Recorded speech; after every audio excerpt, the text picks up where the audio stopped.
தந்தை மகன் தூய் ஆவியாரின் பெயராலே ஆமேன். இயேசு கிறிஸ்துவின் அன்புமிக்க சகோதர சகோதரிகளை உங்கள் அனைவருக்கும் கிறிஸ்து இயேசுவின் அன்புக்கான வணக்கத்தை தெரிவித்துக் கொள்கின்றேன். இந்த நற்செய்தியானது லூக்கா நற்செய்தி 6ஆம் அதிகாரம் 36 முதல் எழுத்து வாக்கியங்கள், குறிப்பாக 36வது வாக்கியம். உங்கள் தந்தை இரக்கம் உள்ளவராய் இருப்பது போல நீங்களும் இரக்கம் உள்ளவர்களாய் இருங்கள்.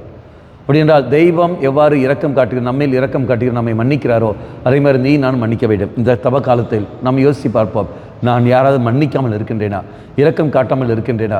அப்போ தெய்வம் என் குற்றங்களை எவ்வாறு மன்னிக்கிறாரோ, என் குற்றங்களை எவ்வாறு மன்னித்து என்னை ஏற்றுக்கொள்கிறாரோ, என்னை எவ்வாறு புரிந்து கொண்டு என்னை அனுசரித்து போகிறாரோ, என்னை எப்படி மன்னிக்கிறாரோ அதே மாதிரி நானும் என் அருகில் இருக்கிறவர்கள் செய்கிற குற்றங்களையும் அவர் மன்னிக்க வேண்டும். அவர்கள் மேல் இரக்கத்தை நான் காட்ட வேண்டும். தெய்வம் என்னை எப்படி பார்த்தாரோ அதே நானும் அவர்களை பார்க்க கடமைப்பட்டிருக்கின்றேன். ஆக இறைசில் மன்றாடுவோம், யாரையும் குற்றப்படுத்தாமல் அவருடைய சூழலை புரிந்து கொண்டு மனநிலையை புரிந்து கொண்டு அதுக்கேற்றபடி அவர்களை நாம் அன்பு செய்வோம். பலவீனமானவர்களை நாம் சக்திப்படுத்துவோம், அவர்களை உறுதிப்படுத்துவோம், அவர்களை மீண்டும் விசுவாசத்தில் வளர்ந்து வருகிற கிருபையும் கொடுப்போம். தவறு செய்பவர்களை திருத்த வேண்டிய முறையில் நாம் திருத்துவோம். தெய்வமே எங்கள் வெளிப்படுத்தி தாரும், இவளை எந்த விதத்தில் எப்படி திருத்த வேண்டும் எங்களுக்கு வெளிப்படுத்தி தாரும் என்பது தெய்வம் அதுக்கான சூழலை வெளிப்படுத்தி தருவார். அதுக்கேற்றபடி நம்மளால் வாழ முடியும். கண்களை மூடிக்கொள்ளுங்கள். ஆண்டவரே, நீ எவ்வாறு என்னை மன்னித்து ஏற்றுக்கொள்கிறோ அதே போல் நானும் மற்றவர்களை மன்னித்து ஏற்றுக்கொள்ள மனப்பக்குவத்தை எங்களுக்கு தந்துடலும்.